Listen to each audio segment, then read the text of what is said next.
Ndabaramukije mu izina rya Yesu Kristo. Bene data mudukurikira muhere ahatandukanye. Ubuntu n'amahoro biva ku mwami wacu Yesu Kristo biganza imitima yanyu. Kaze kuri P.T.G.A MINISTRIES muri kumwe nanje NIZIGIYIMANA Olivier. Tugiye kubandanya inyigisho twatanguye ivuga ku bikorwa 8 vya MPWEMU YERA mu buzima bw'umukristo. Ubushize twaraganiriye ku gikorwa kimwe ca MPWEMU YERA ari naco catubanjirije muri nyigisho. Twaravuze ukuntu MPWEMU YERA aza mu buzima bw'umuntu agahinyuza umuntu n'ivyicaha, ibintu umuntu ababona ko atari icaha igihe babikoze canke babigendeyemwo, MPWEMU YERA akaza akamuhinyuza akamwereka ko ivyo bintu ari icaha. Twagere tubona uburyo bwinshi MPWEMU YERA aza canke akoresha mu kwemeza umuntu ivyicaha, mu kwemeza umuntu ibikorwa vyinshi bigaragaza icaha canke bizana icaha canke ari icaha, vyinshi vy'ivyaha mu buzima bw'umuntu. Uyu munsi rero tugiye turabire hamwe kino kindi gikorwa ca kabiri MPWEMU YERA akorera mu buzima bw'umukristo. Tugiye kwishimikiza amajambo y'Imana agiye kuturongora muri kino kindi gikorwa ca kabiri. Amajambo y'Imana dusanga mu gitabo c'ivyakozwe n'intumwa, igitabo c'ivyakozwe n'intumwa igice kimwe, turasoma umurongo umwe gusa, umurongo w'8. Actes des Apôtres chapitre 1 verset 8. Ayo majambo aravuga ngo ariko muzohabwa ubushobozi MPWEMU YERA niyabazako, muzoba ivyabona vyo kunshingira inta Yerusalemu ni Yudaya hose ni Samariya no gushitsa ku mpera y'isi. Amen. Aya n'amajambo Yesu Kristo umwami wacu bwiwe yakoresheje ariko asa n'uremesha abigishwa biwe abo yisi ntumwa ubwo yakarabasezera ari ku musozi Elayono agira dusubire mu ijuru. Rero ababwira anamajambo ngo muzohabwa ubushobozi MPWEMU YERA niyabazako, ngo ico gihe muzoba ivyabona vyo kuja kunshingira inta Yerusalemu, Yudaya, Samariya no gushitsa ku mpera y'isi hose. Aya majambo rero yababwiye kugira ngo abereke ko hari ubundi bushobozi buzobazako, ko ari izindi nkomezi zizobazako zizobana nabo, kuko yaramenyereye abana nabo canke bari bamenyereye ababana nawe bakumva batekanye canke baremye canke bashikanye mu buzima bwabo bw'ubukristo.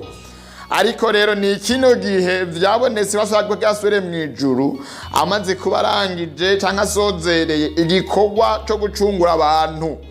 Atababwira aya majambo rero ngo ndagiye gusubira kwa data mu ijuru, ariko hari ikintu ngiye gusaba data, hari isezerano ngiye gusaba data warungikire.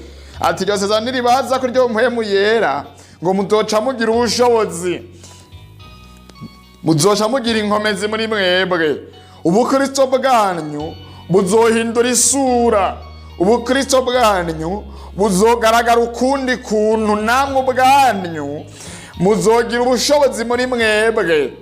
Naya majambo rero tugira tuganire ko muri kino gikorwa ca kabiri MPWEMU YERA akora mu buzima bw'umuntu, ukuntu azana ubushobozi canke azana inkomezi mu buzima bw'uno mukristo. Naya majambo y'Imana rero atwereka kino gikorwa gihambaye MPWEMU YERA akora mu buzima bw'umukristo, ukuntu azana inkomezi mu buzima bw'umukristo. Ubundi murazi ko tubayeho turi mu rugamba, tugwana n'ibintu bitatu: turagwana na Satani, turagwana n'umubiri, turagwana n'isi dutuyeko. Rero MPWEMU YERA n'ubushobozi buza kudufasha kuresista canke guhagarara neza muri izi ntambara tuba turagwana nazo. Ubundi bano bansi batatu mvuye ko mpejeje kuvuga aribo Satani, umubiri n'isi, bafadikanya hamwe batugwanya, kandi ugiye kuraba bakoresha inkomezi nyinshi ku buryo umuntu ari muri uyu mubiri gusa bitomushobokera ko abasha kugwana ngo aneshe.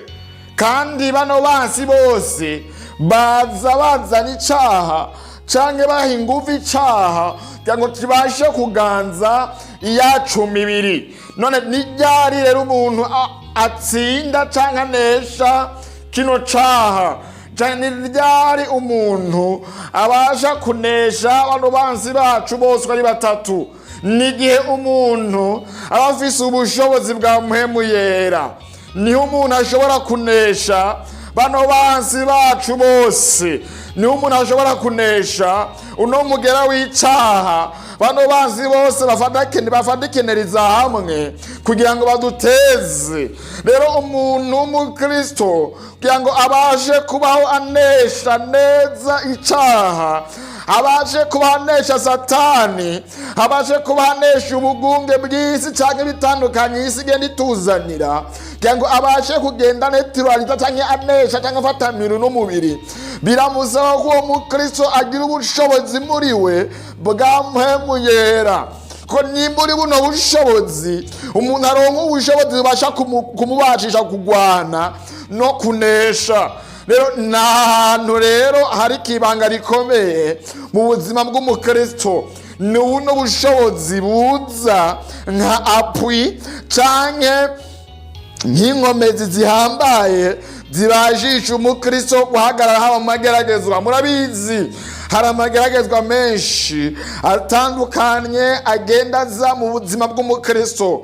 Iyo umuntu amaze kwemera no kwakira Yesu Kristo nk'umwami n'umukiza mu bugingo bwiwe akamwizera, abatanguje intambara mw'isi y'umwiza. Ico gihe isi y'umwiza byagizogenda ibitero ku buzima bw'umuntu, kuko uwo muntu abacitse iyo si y'umwiza. Rero muri ivyo bitero iyo si y'umwiza igaba ku buzima bw'umuntu, nukurondera ukuntu yosubira kumwigarurira. Iramugwanya mu buryo bwose, iramugwanya ku magara yiwe, iramugwanya ku vyafise, iramugwanya mu buryo butandukanye kugira ngo irabe ukuntu yomuhungabanya ikamusubiza muri bwa bwami bwayo. Ariko rero ikibashisha uno muntu w'umukristo kunesha iyo si y'umwiza n'ubushobozi n'ibitandukanye by'amageragezwa igenda izana mu buzima bw'uwo mukristo, nuko uwo mukristo aba afise ubushobozi bwa mpwemu yera, nuko uwo mukristo aba yarabatirijwe muri mpwemu yera, niho abasha kunesha. Ubundi rero amajambo y'Imana ukuntu yavuze, hari ukuntu Yesu yavuze ngo muzoronka ubushobozi mpwemu yera niyabazako. Iri jambo kuzwako rivuga ngo hari ubushobozi bwa mwera hari ukuntu mpwemu yera azobazako mukaronka ubushobozi. Amajambo nene kuzwako bisobanura iki?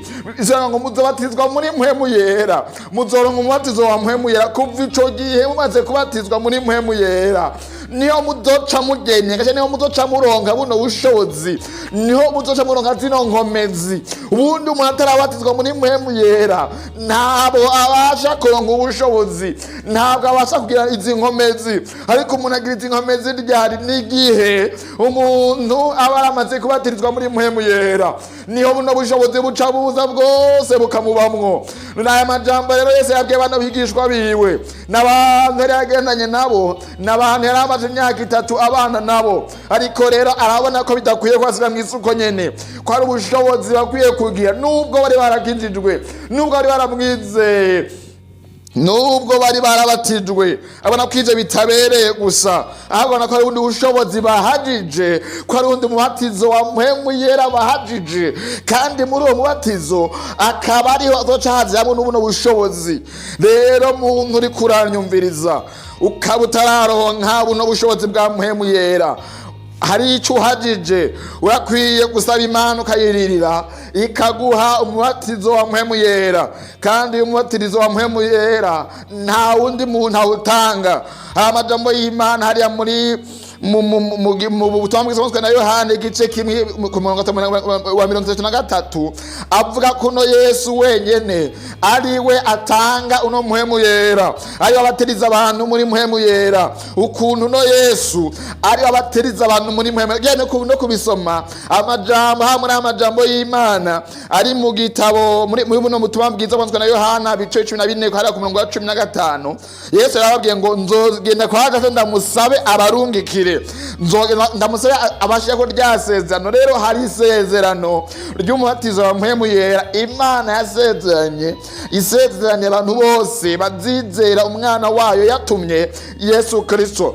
Ni muri no bushobozi cyane ni muri ko batizwa na mpwemu yera umuntu acaza akaronkera mu bushobozi. Rero mwene data utarara ngo bushobozi hari ico uhajije, urahajije umubatirizo wa mpwemu yera, genda uririra Imana uyisabe ikubatize muri mpwemu yera byangu gira ubwo bushobozi. Guhera uyu munsi ni butari bwabatirizwe tangwa kugira umutwaro ubwira Imana ati Imana ntabara umbatirize muri mpwemu yera byango mbashe kugira ubwo bushobozi bw'Imana, mbashe kugira izo nkomezi wasezeraniye abagukurikiye bose, wasezeraniye abakwizeye bose, ukigira umutwaro rero uyu munsi utakambira Imana uyinginge bihwatirize muri mpwemu yera. Kandi nuronko mu batirizo hari ikimenyetso cerekana umuntu arozo mu batirizo avuga mu rurimi utamenyekana. Hari amanyanga nabonye muri iyi minsi aho usanga abantu biga kuvuga indimi mugabo ziyandimi ntabarizo, ziyandimi ari indimi ziri mu ndi bushobozi bw'umwiza, ariko indimi uburyo mpwemu yera batiza mu muntu maze banataka kuvuga indimi zitamenyekana. Umuntu ubwiwe si ibintu yiga eka ni ibintu mpwemu yera azana muri we akagobora ururimi rwiwe atanga kuvuga ibindi bintu by'ibitangaza by'Imana.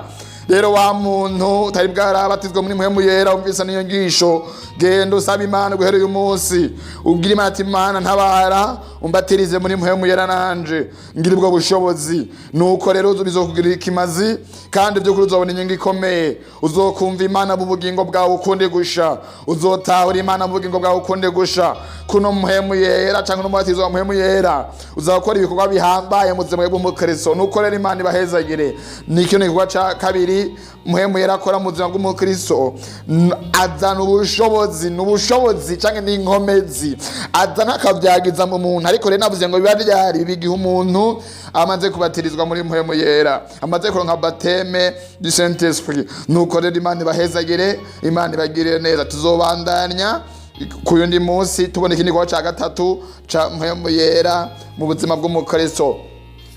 Ukaba wifuza kuza uraronka zino nyigisho twandikira kuri izi nimero +260 97 90 85 006 akamenyetso yo guteranya 260 97 90 85 ubusa gatandatu, canke ukaja kuri YouTube ukandika P.T.G.A Ministry.